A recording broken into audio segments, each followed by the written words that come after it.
Kemudian ada yang usul supaya saya masuk partai atau bikin partai politik.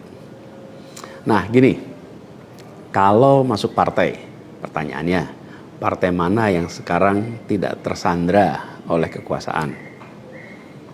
Nah, jangankan dimasuki, mencalonkan saja terancam. Agak berisiko juga bagi yang mengusulkan. Jadi ini adalah sebuah kenyataan nih. Jadi kita lihat aja ke depannya. Apakah lalu akan buat partai politik baru? Gini, bila untuk mengumpulkan semua semangat perubahan yang sekarang makin hari makin terasa besar, dan itu menjadi sebuah kekuatan, diperlukan menjadi gerakan, maka membangun ormas atau membangun partai baru, mungkin itu jalan yang akan kami tempuh. Kita lihat sama-sama ke depan. Semoga tidak terlalu lama lagi. Assalamualaikum warahmatullahi wabarakatuh. Waalaikumsalam warahmatullahi wabarakatuh. Pemirsa, kita jumpa lagi di acara Dibacain Berita. Bung kameramen kelihatannya punya berita yang mau dibacakan. Silakan. Ya, alhamdulillah, terima kasih Bung Alfian. Kita pada hari ini berbahagia karena mendapatkan ketetapan Allah lah kira-kira. Yang pertama saya ucapkan selamat atas dilantiknya Gubernur Jakarta yang baru Ridwan Kamil dan wakilnya Susono, Bung Alfian. Karena kalau secara peta ya itu lantik aja lah langsung, gak usah pakai pemilihan. Nah Bung Alfian, mungkin untuk respon awalnya, apa respon Bung Alfian tentang akhirnya Anies menolak maju di Jawa Barat dan akhirnya juga tidak bisa maju di Jakarta. Ditambah Anies sudah memberikan beberapa statement pasca beliau tidak maju di Pilkada Jakarta. Silakan Bung Alfian. Bismillahirrahmanirrahim. Pertama, saya ingin mengatakan secara fair ya, bahwa Anies Rashid Baswedan adalah sosok manusia yang sudah matang. Dan adalah sebuah kebodohan siapapun yang mengabaikan beliau, karena beliau adalah seorang yang punya kualitas lokal global lokal, dan orang yang menurut saya sudah sampai pada tingkat kematangan yang sangat patut. Artinya, kalau memang pada peran-peran politik hari ini diabaikan, disingkirkan, dibuang, berarti orang dan kumpulan orang dan orang-orang yang menjauhkan beliau atau membuang beliau, itu adalah orang-orang yang memang sebetulnya kufur nikmat menurut saya. Orang yang tidak mengerti bahwa dia berada di sebuah keadaan di mana ada manusia yang potensial untuk bisa mengatur negara ini dengan tata kelola negara yang baik, lalu dicampakkan begitu saja. Tapi pun demikian, saya melihat pernyataan atau konferensi pers Pak Anies diawali dengan suasana keceriaan yang luar biasa. Saya mengikuti itu sampai pagi hari menjelang jam 1:30 dari tanggal 29 malam sampai tanggal 30 persis Jumat menjelang subuh. Saya masih mengikuti pergerakan beliau yang beliau sudahi sekitar jam 1:30 menjelang beliau kembali istirahat ke rumah beliau tadi pagi. Intinya sampai hari ini kita semakin simpatik dan semakin magnetik dan semakin energik dan semakin punya harapan bahwa Indonesia akan sangat lebih baik. Dan saya ingin mengatakan secara proses peran-peran kepemimpinan masa depan waktu 3 atau 5 tahun itu sesuatu hal yang sebentar, dan kepada Pak Anies Rashid Baswedan, seluruh timnya, seluruh jaringan relawannya, mari berkemas sesuai dengan kebutuhan kita untuk mengantarkan beliau menjadi Presiden Republik Indonesia untuk kewibawaan di hadapan Allah dan di hadapan sejarah manusia. Begitu Bung kameramen. Iya Bung Alfian, betul sekali. Memang terakhir kan malam kemarin tuh pokoknya Pak Anies sampaikan nanti ya besok ya saya akan bikin video, kata dia gitu kan. Dan videonya itu udah tersebar di Instagram beliau sekitar 14 atau 15 menit. Memang iya betul.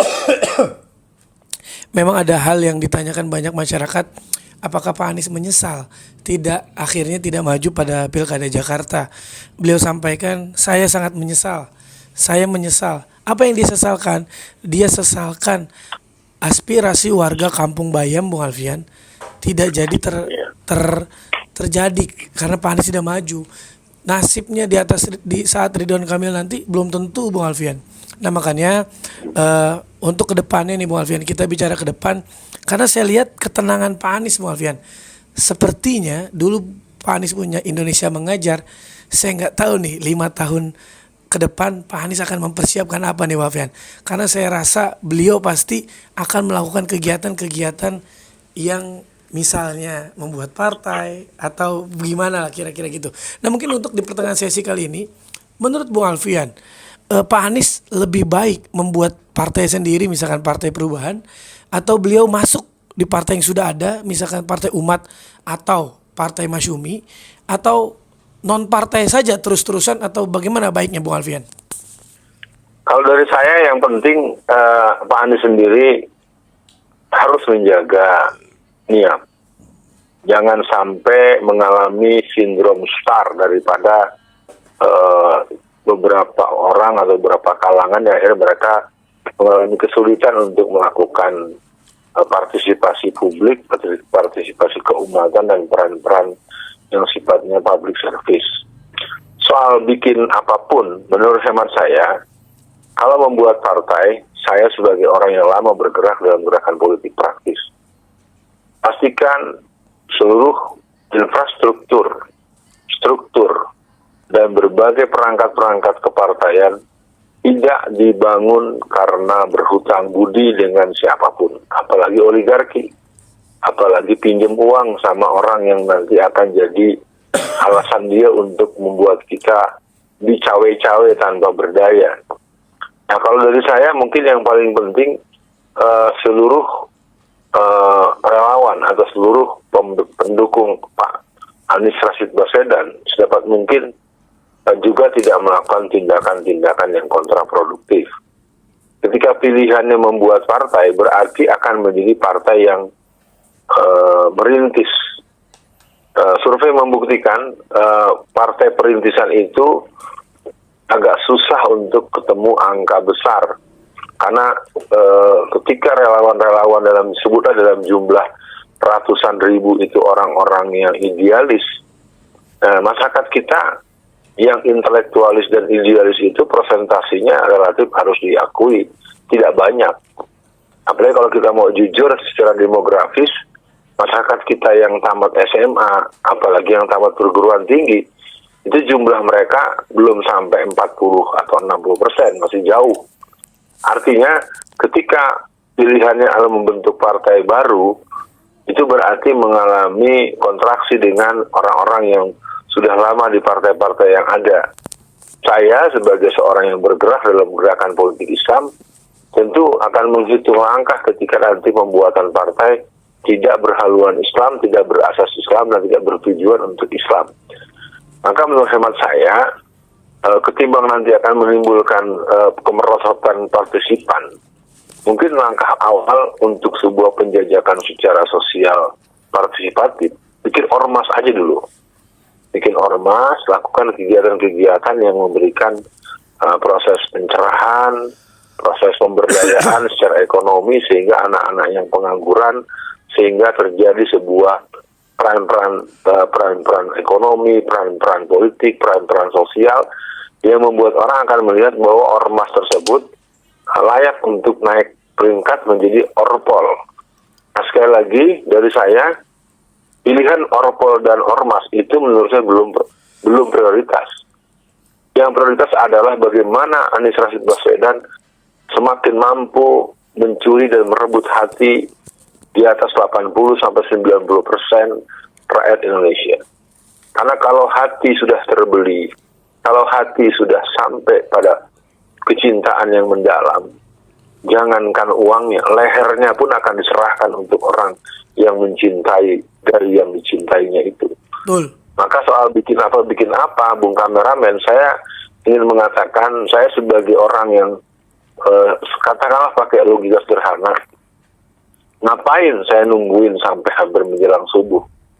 Paling tidak saya ingin melihat langsung bahwa sosok seorang Anies Rashid Baswedan adalah orang yang memang menghadapi kenyataan hidup itu dengan doa ibundanya, dengan ibadahnya, dengan doa-doanya, dan dengan kematangan kepribadian. Itu membuat saya terus terang buat para pemirsa memiliki ikatan emosional, ya walaupun secara pribadi baru kurang lebih 3 atau 5 kali saya ngobrol, ya walaupun mungkin dibilang 4 mata, ya ada mata-matanya juga lah ya, pokoknya 4 mata plus mata-mata gitu ya. Silakan Bung Kameramen. Ya, Bung Alfian, menarik yang Bung Alfian sampaikan. Memang kalau bikin partai baru memang merintisnya itu tidak mudah ya Bung Alfian. Tapi memang Betul.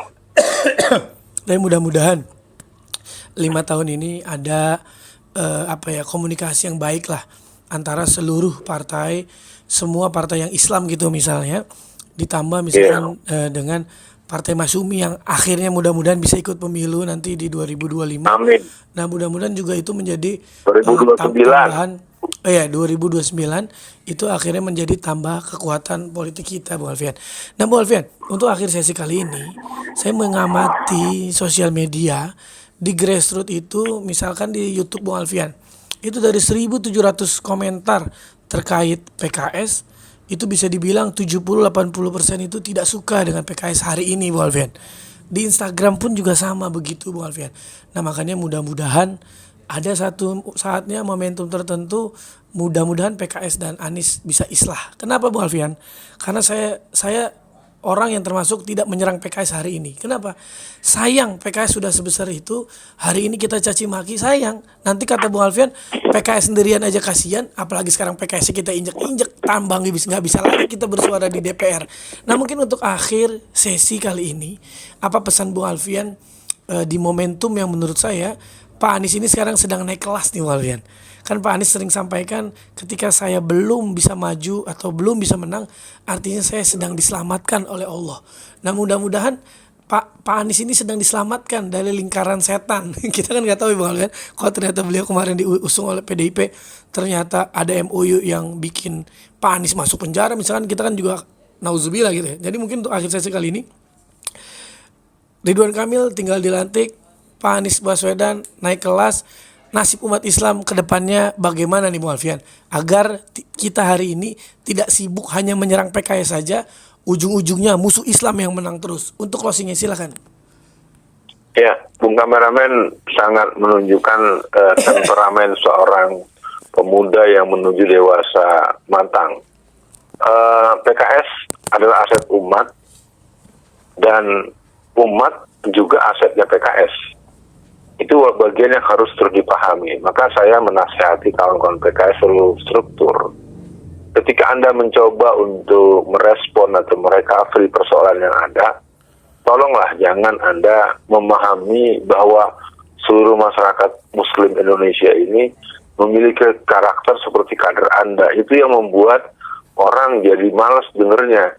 Karena Anda berbicara dengan bentuk-bentuk penjelasan yang akhirnya orang melihat apologis.